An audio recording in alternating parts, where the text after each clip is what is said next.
그녀가 내 인생에 나타난 것에 감사했어요. 그녀는 정말 마음이 따뜻한 사람이었고, 그리고 항상 다른 사람들을 도와주고 싶어 했어요.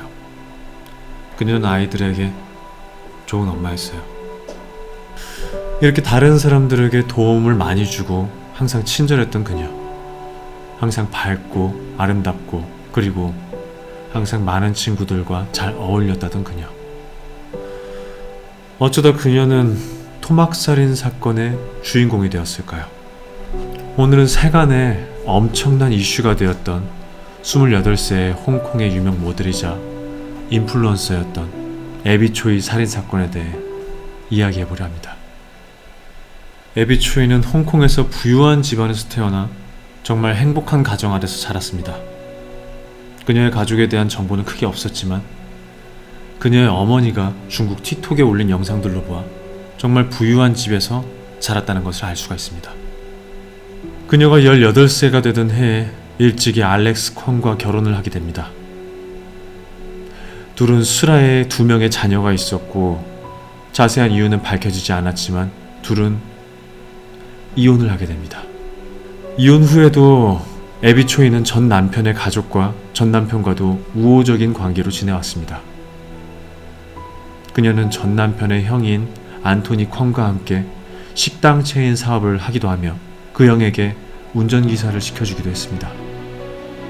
그녀의 전 남편은 그녀와 결혼을 했을 당시에도 별일을 하지 않고 그녀에게 많이 의지를 했던 것으로 알려졌습니다. 이혼 후에도 마찬가지로 별일 없이 지내다 문제를 일으키면 애비 초이는 그 와중에 그의 빚을 탕감해주기도 하고 많이 도와준 것으로 알고 있습니다. 그럼 그녀의 사건을 좀 더 깊게 파고 들어가 보겠습니다.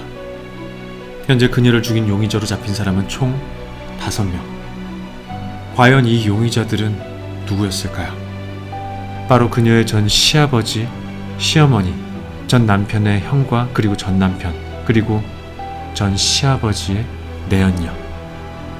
이렇게 총 5명이 용의자로 잡히게 됩니다. 그리고 그 살인 수법이 너무도 잔혹해서 더더욱 세간의 주목을 받게 되죠. 그럼 어떤 일이 있었을까요? 그녀의 현 남편이자 동거인인 탐척환 씨가 어느 날 그녀가 집에 들어오질 않자 실종 신고를 하면서 사건이 시작됩니다. 그녀의 실종 신고가 들어온 후 4일 뒤 그녀의 몸의 일부를 도심 외곽에 있는 한 아파트에서 발견하게 됩니다. 이 아파트는 그녀의 전 시아버지가 렌트를 한 것으로 알려져 있습니다. 알려진 바에 의하면 그 집은 이미 살인을 하기 위해 차려진 집인 것처럼 되어 있다고 했습니다. 집 내부는 온갖 천으로 피가 튈 것을 대비해 다 덮여 있었고, 그들 또한 피가 묻지 않게 우비와 얼굴 보호구 등을 갖춰놨다고 합니다. 그녀를 살인한 방법은 정말 잔혹했는데요. 우선 그 집에서 나온 건 고기 분쇄기와 전기톱, 그리고 엄청 무거운 둔기가 있었습니다. 그 집의 냉장고에서 그녀의 시신 일부가 발견되면서 토막살인으로 밝혀졌습니다. 처음 냉장고에서 경찰들이 발견한 건 그녀의 다리였다고 합니다. 하지만 그녀의 다른 시체의 일부를 발견하지 못해 용의자들을 추궁해봤지만 어느 누구도 자백하지 않았다고 합니다. 경찰은 그녀가 실종되고 다음날 안토니와 그녀의 전 시아버지 카우가 들렸다던 공동묘지 주변을 조사하기 시작했습니다. 근처의 강가에도 잠수부를 동원하여 수색하기도 하며 엄청난 인력의 경찰들이 동원되어 그녀의 시신 일부인 손을 찾을 수 있었습니다. 하지만 경찰들은 그녀의 몸 일부와 머리를 찾지 못해서 그 공동묘지가 있던 그 동네의 사람들에게 혹여나 찾게 되면 신고를 해달라고 당부했습니다. 하지만 그녀의 머리는 전혀 예상치 못한 곳에서 발견되었습니다. 그녀의 시신 일부가 있던 냉장고 안에 큰 냄비에서였죠. 경찰이 기억하기로는 그 냉장고에 엄청 큰 냄비와 여러 음식이 든 통들이 있었다고 합니다.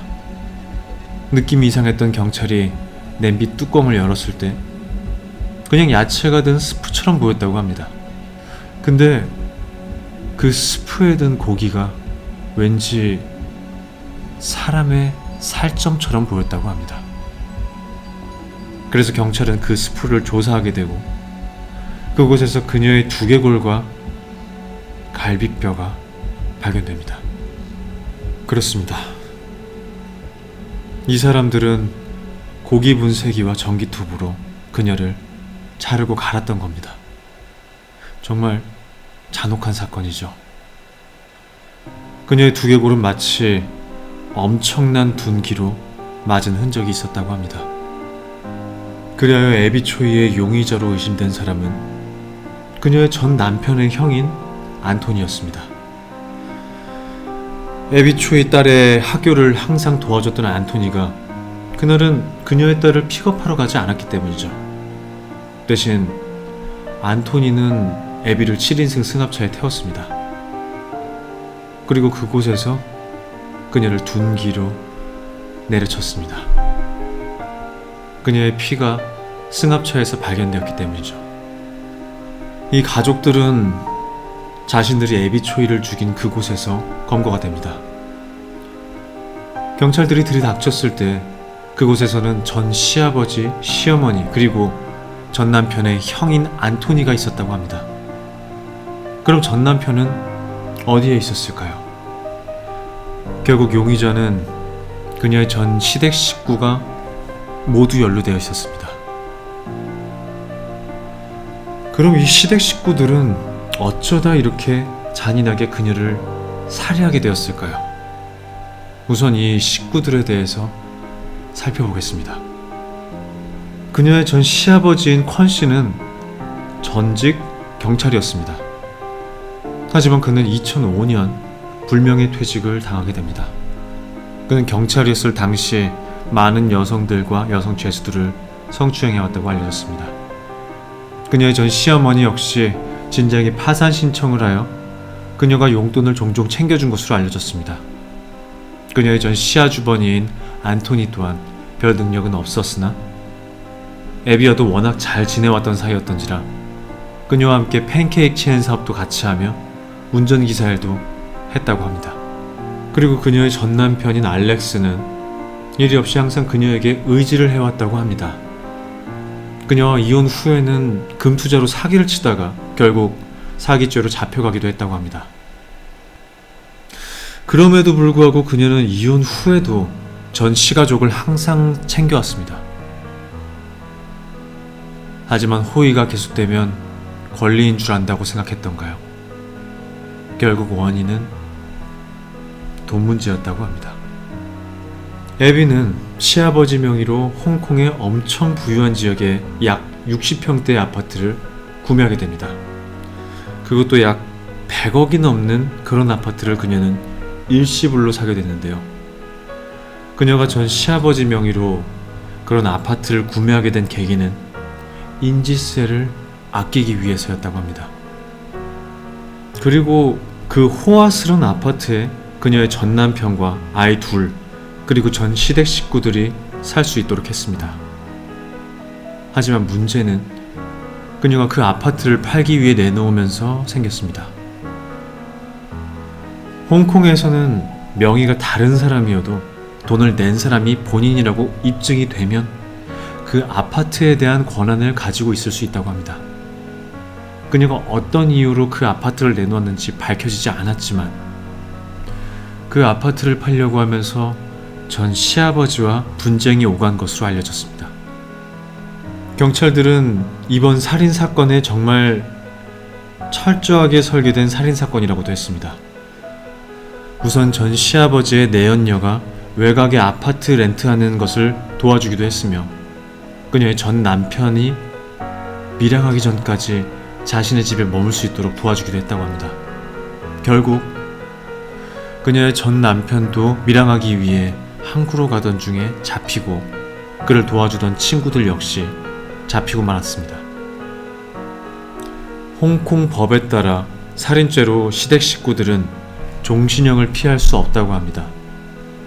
에비초이의 어머니는 전 시아버지를 상대로 고급 아파트 명의의 권한을 뺏기 위해 소송 중이라고 합니다. 하지만 과연 그녀를 이렇게 잔혹무도하게 살인한 사람이 이 가족 중에 누구였을지 지금도 밝혀지지 않았다고 합니다. 모두가 가담을 하긴 했지만 과연 누가 이렇게 잔인하게 그녀를 토막내고 습으로 끓이기까지 했을까요? 정말 앞날이 창창했던 아직 꽃다운 나이 28에 생을 마감했던 에비초이. 이렇게 남을 돕는 걸 좋아하고 정말 모든 사람들이 칭송할 정도로 좋은 사람이었음에도 참 안타까운 사연입니다. 그럼 다음 영상에서 뵙겠습니다. 감사합니다.